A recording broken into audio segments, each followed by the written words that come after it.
Hi everybody, my name is Ryan Hamner, and at one time I suffered from reactive hypoglycemia so bad that it affected me daily. Now it varied from day to day how it affected me. Sometimes I just was really tired, other times I had major crashes, and it got so bad where I had to go to the ER. My heart rates would hit near 200 beats a minute, I would be shaking, my palms would be sweaty, these types of things. After going to the doctor for about a year, I realized I wasn't going to get the help I need. They told me a lot of it was probably something just in my head or that it was caused by anxiety. A lot of doctors try to give me things like valium and ativan just to calm me down.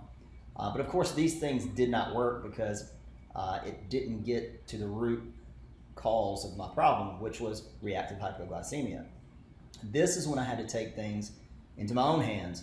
So basically, through hours of research, trial and error, and being somewhat of a lab rat, I developed a system and a plan that worked to permanently control my reactive hypoglycemia.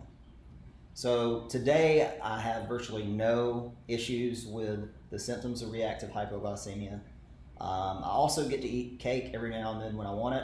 I'll show you in my program how you can eat sweets and splurge when you want to do so. But you probably won't be eating Cocoa Pebbles anymore. It's not always a problem.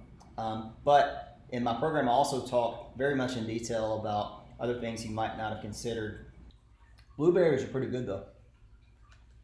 That could be impacting your reactive hypoglycemia. Things like alcohol, exercise, and coffee that I know we all love. So I hope you'll check out my program and I hope you'll let me know what you think. Okay, thanks. The Coke's got to go too.